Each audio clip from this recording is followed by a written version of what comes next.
All right. Hi, guys. If you don't know me, I know Bethany does. My name's Annika Schneider. I use she, her pronouns, and I'm the director of the McKnight Fellowship for Book Artists. So the plan for the info session is I'm just really quick gonna go through a little bit about MCBA and the McKnight Foundation in case you're not familiar, and then get into some more of the nitty-gritty of the application and applying, and then show two examples of past applications that were successful for the past, and then there'll be time for questions at the end. Um, and also my timer for my oven's gonna go off in 12 minutes, so I'll have to take something out of the oven because I am cooking dinner. Okay. Sorry to interrupt. Could I Yeah. just say one thing? I'm looking at the guidelines right now, and I'm in my last semester of my MFA program, and I'm realizing that I would not be eligible for the fellowship You because graduate in May. yes. You're eligible because you would not start Oh, this program until after you graduated. You're fine. okay. I Yeah, wanted to I just know that confirm that. that this has happened before. I have checked this. As long as you are not in a degree seeking program, when you start this fellowship's official start date is August 1st, you're fine. Got it. Thank you so much. Yes. And just because this is recorded, and if there's any questions, contact me. There has been some other cases of like people being in a teaching program, but they've finished all of their actual coursework and are just student teaching. And in some of those on a case-by-case basis, you might be eligible as well, just depending on your program. Okay. I am going to start by sharing the slides.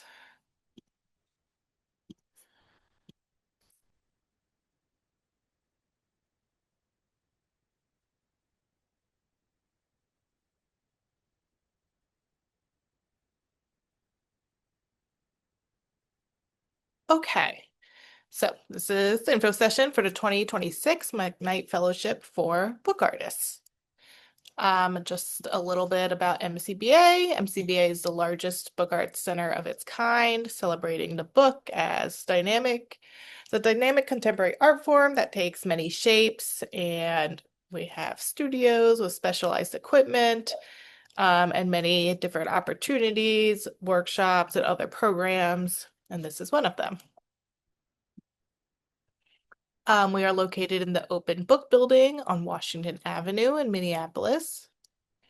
Here's a view of the lobby, our shop, where we also have an artist consignment program to sell work in the shop.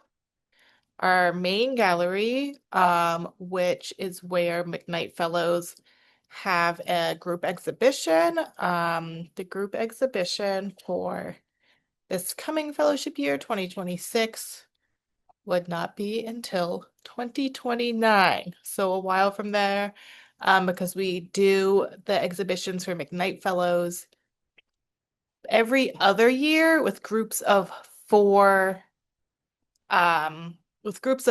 fellows, so 2 years of the fellowship. So 2026 and 2027 fellows will show in 2029, and that's also to give people a good long time to prepare for the exhibition. We also have an outlook gallery facing Washington Avenue that has sort of a semi-annual open call. So if you're interested, look out for that. We have letterpress studios, paper making and marbling studios, a bindery, and more. Okay, about the McKnight Foundation. So the McKnight Fellowship for Book Artists supports the conviction that the arts cannot flourish or enhance community life without the ideas, energy, and drive of individual artists, and the artists cannot make these contributions without unfettered creative time. So the McKnight Foundation supports mid-career artists in Minnesota. This is one of 15 disciplines that offers McKnight Fellowships.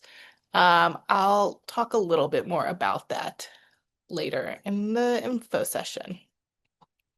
So here's an overview of the application cycle. The applications open December 5th. They will be open until March 6th at 11:59 p.m. Central Time. That is a Friday. I would advise everyone to get it in well before 11:59, just in case anything happens. It has happened in the past where they have not gone through, and there are just, I blanket just do not do any late submissions.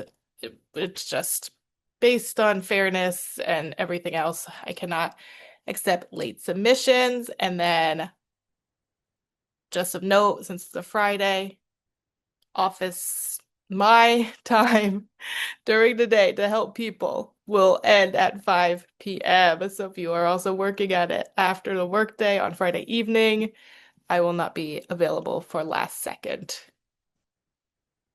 anything. Um,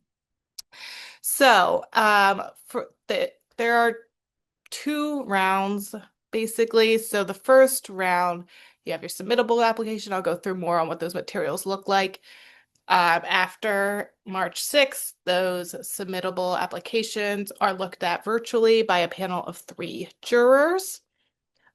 They will meet on the weekend of April 11th to virtually go through those applications, and they will pick people to be finalists to move on to round two, which involves virtual studio visits with the panel of 3 jurors.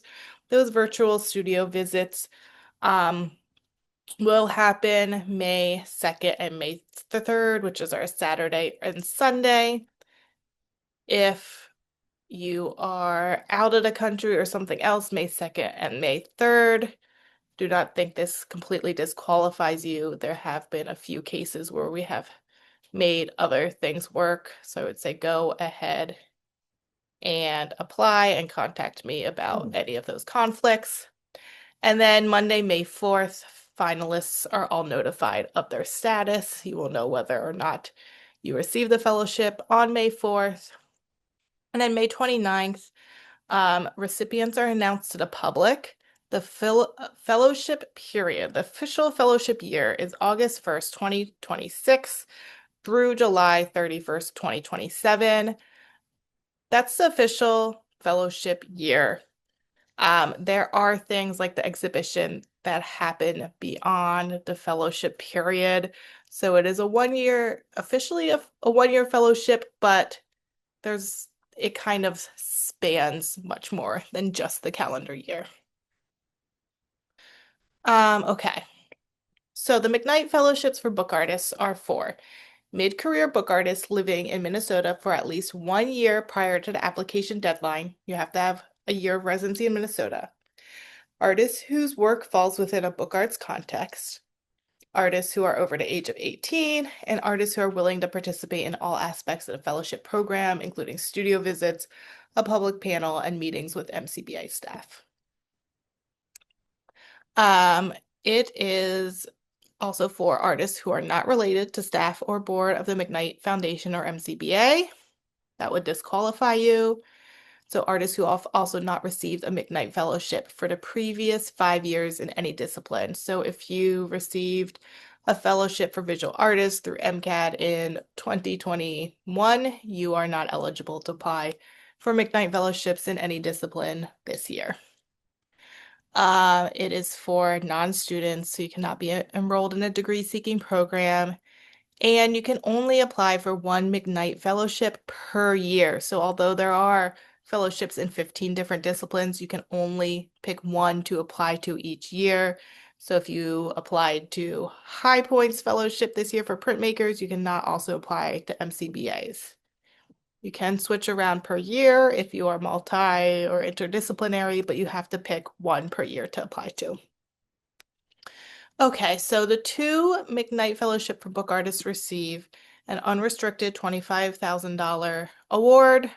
You receive 2 studio visits and a public panel discussion with an art critic, curator, arts professional, a $1,000 travel stipend, a $2,000 tutorial or education stipend to do private tutorials or MCBA workshops to further your skills and education, 2 years of access to MCBA's studios and equipment.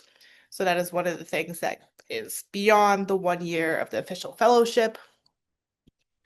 Opportunity to attend an artist residency within 2 years of the fellowship. That is organized by ACA Artist Communities Alliance, and then a group exhibition in MCBA's main gallery. Okay, what is book art? So book art is an interdisciplinary art form. So that umbrella is a lot of things. We define it as a contained narrative that serves as a multifaceted method of communication. And I like to say it is work that is based off of the object and form of a book. So book art is a family of processes that includes, but is not limited to, letterpress printing, screen printing, intaglio, paper decoration, box making, book binding, paper making, and more. Here are some examples of what book arts can look like. Okay, so who is mid-career?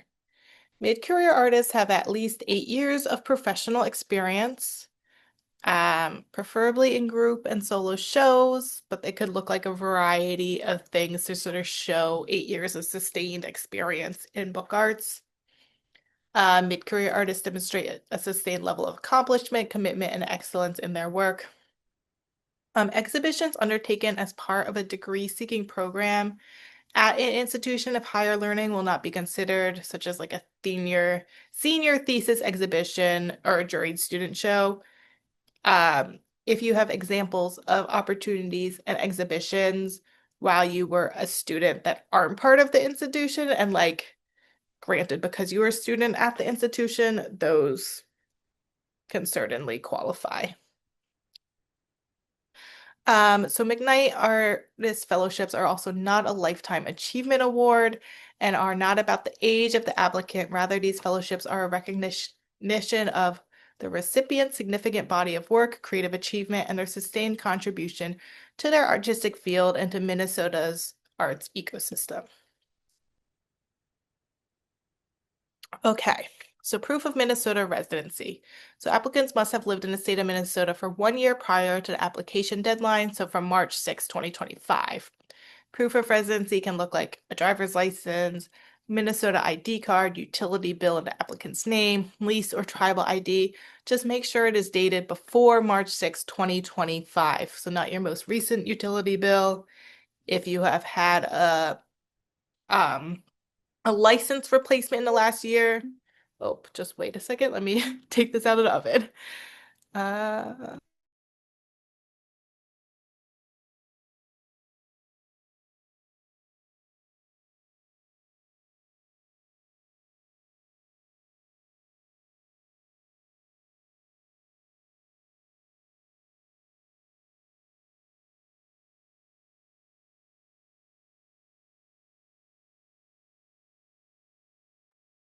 Sorry about that. So if like you have had a license renewal, you can upload more than one file or just have in the same image your like punched expired one and your replacement. Um, and then award winners must reside in the state of Minnesota for the duration of the fellowship. So fellows who travel for work outside the state during the fellowship year or have some kind of dual residency, you should be living within the state for at least 6 months and have a plan to return to Minnesota. Okay, what the panel looks for. So as I said, it is a panel of 3 jurors who are not based in Minnesota. They could be nationally or internationally based. So they will look for work samples that will show the jury panel your consistent artistic excellence and merit, clarity and uniqueness of vision. And then videos are a great way to interact with the book's physicality and to show that in the application. The artist statement will show the jury panel clarity and uniqueness of vision and commitment to your practice. I'm going to go into some of these things in more detail as well. And then your professional resume will show your professional artistic accomplishment and commitment to your practice. Okay. Application instructions, again, Friday, March 6th. Okay. So this is everything that will be in the application. Just your basic contact info, proof of Minnesota residency, resume, artist statement, and 10 work samples, which can be in a variety of forms, which I will explain more. So in your artist statement, It is important to submit a current artist statement that speaks to the images you are submitting. So your images and your statement should work hand in hand. You should describe how the fellowship will affect you and your work and address at least one of the following statements slash questions that describe the future direction of your work, what you will do with the funds, how will the fellowship programming benefit your practice, why is this a pivotal moment in your practice where receiving this fellowship will make a difference. So you have to, through these questions, let the jurors know why they should support you receiving this fellowship and how it will make an impact. Your work samples, you get 10 work samples. Okay, because book arts are an interdisciplinary field, can look like a variety of things, are often meant to be manipulated and handled. I have tried to make this quite flexible so that you can pick what will work best for you and your work to show it in a digital format to jurors virtually. So it's 10 work samples. So that could be, so one work sample is equal to either a minute of audio, a minute of video, one still image, or one page of written text in PDF format. And you can choose a combination of those for your 10 work samples. So you could do 5 images, um, 2 1-minute videos, and 3 pages of written text. You could do 1 3-minute video and 7 images. It just needs to add up to 10. Um, you can include full and detailed shots, but each file counts as one of the 10 total work samples. I think it says this in the guidelines. I don't think I updated this slideshow. But if it doesn't say it in the guidelines, I will also update that. But I believe I changed last year. You can do composite images as long as the composite images are only showing one work sample. So like one artist book. Like you can't do a composite image where you're tiling 2 different works together in one image.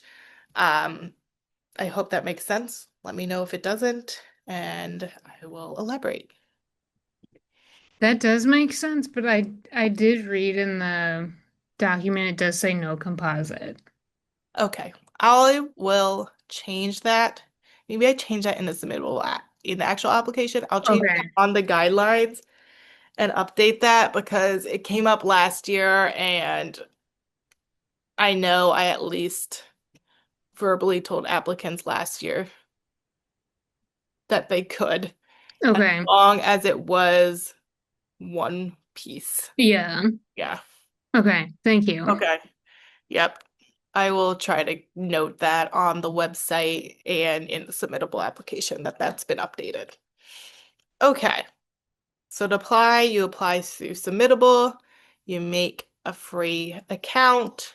Guidelines are also linked on the website that go into more detail on everything. There is another sort of looser format info session on Tuesday, February 24th, 12 to 1 p.m. on Zoom. That's an Ask Me Anything. This is really more intended as like a drop-in session for people to ask specific questions on their application. So hopefully people will have gotten a good start on them by February 24th. Okay. Questions? You can also set up a virtual meeting or phone call with me. Just email me at aschneider@mnbookarts.org. Okay, I will now switch this to the examples. Okay, so this is Todd Thyberg's application, who was a 2023 fellow. I picked 2, I feel like, different applications to show you guys, and sort of different scenarios, just to, I know neither of you who are here have applied before, but just because I would expect to probably have to apply multiple years before getting it. Todd, I believe, applied for 4 years before getting it. But like I always tell people, it's important to just start applying so you have something to work off of and you get some feedback from the jurors. Our jurors are always really good about giving feedback. I'm always happy to meet with people to go through the feedback. So I think Todd's like a good example of just showing like perseverance and being willing to take feedback and adapt his application really ended up working for him. Um, so a lot of the feedback he had initially been getting was that his work was like really well designed. He has a background as a designer, really well designed, really well constructed, but the jurors weren't really connecting with it or him or feeling like there's really an element of personal connection in his work. And he took that feedback and really like kept digging into himself and pushing his practice and reworking his application and got better every year until he got it. So here is his artist statement, which I'm going to go through. In general, he opens it, gives a little bit of introduction. I tell people I advise starting your artist statement with a bit of introduction to your practice and who you are. Who you are could be very tied to your practice or not, but it's important. I feel like that the jurors can have some sense of who you are and who your practice and connect to you at the initial sort of introductory paragraph to your artist statement. So we can see Todd does that in Todd's way. As a book artist, my passion is designing ergodic books that require the reader to participate in the story. My artistic vision is to facilitate deeper emotional connections to my books and promote curiosity by creating works that excite the reader's senses. The analog nature of exploring a book is frequently lost given our mass consumption of digital media, and I believe that people long to experience something unique and engaging. Through these interactions, my readers connect with the book as an embodiment of craft, an artistic object, and form more sustained memories through exploration. And then he goes through and gives a little more context about the work in his image samples, so connects it back to what the jurors are actually seeing. And then he ends it by kind of answering those questions that I went over on the previous slide of like, why is it important now? What are you going to do with the fellowship? So he writes, I have books in the works based on an artist residency in the Arctic Circle. So that makes sense. He's kind of speaking to the timing of the fellowship. A piece on mental and physical scars and others. I am currently expanding my practice to create works more autobiographical in nature and am using upcoming books to delve into my past and explore personal and societal themes, including anxiety, climate change, and relationships.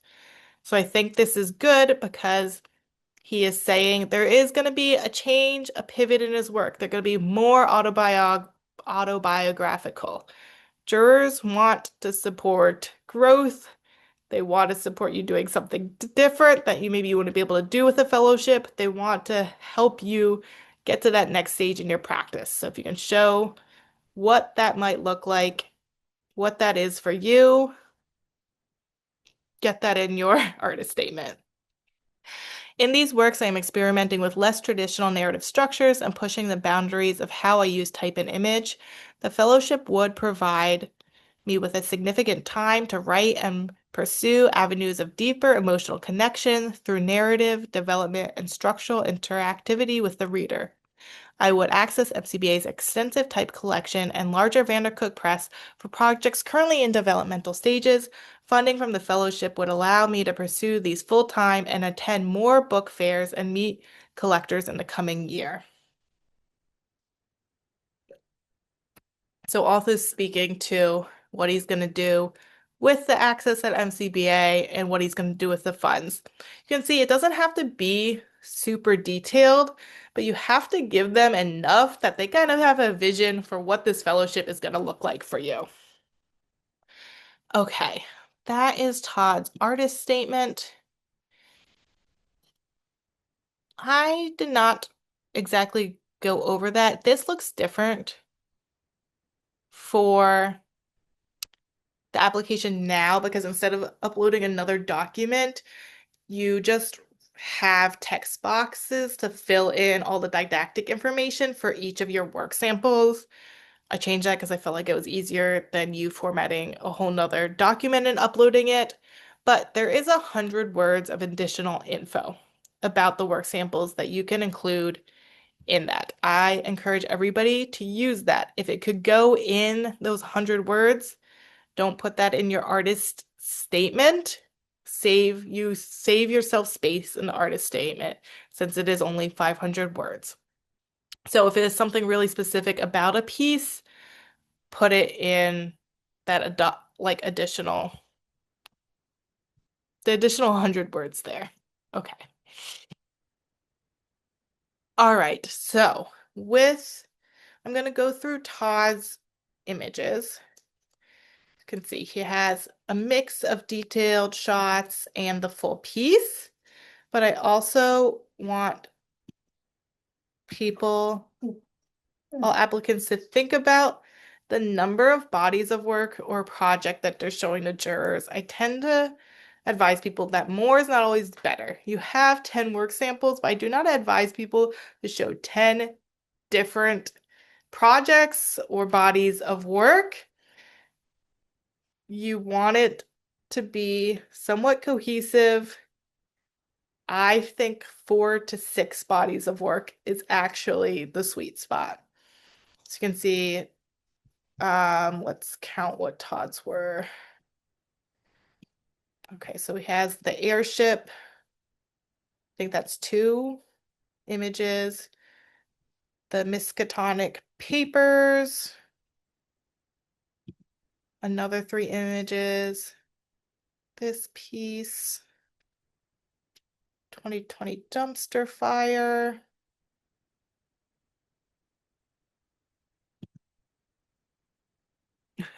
And then who goes there? So he has 4. So he has 4 pieces that he's showing in 10 images. Okay. I'm not gonna go through his resume, but just know don't get too caught up on the resume or think too deeply about it. It's really just to show evidence of your mid-career status. Okay. Oh, that's what I'm trying to do.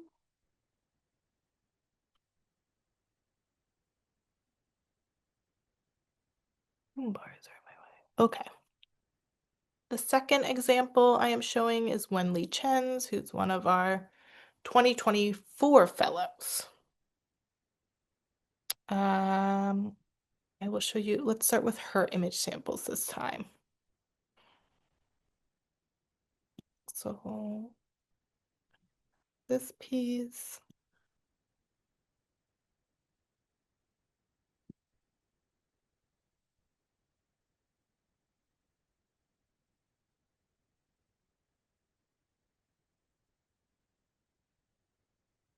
so also a mix of what those images look like. I think she has 3. I think this is also 4 bodies of work as well. Okay, so artist statement. I think Wenli's the only one who's ever had an artist statement with these keywords at the top. Go for it if you want to do that, but it will eat up your word count. I don't think that is necessary. Okay, so she has her intro to herself and her practice again. Formally trained in foreign language and literature, inspired by cinema, poetry, family history, and personal experience, linked by blood to a dying indigenous Taiwanese tribe, shifting under the constant flux of a small socio-political environment, considered by some not to exist, Taiwan. With these inheritances, both tethered and untethered, I cannot help but explore through fragments, further eroded by a wide array of media, mediums, platforms, methods, and internal motivations.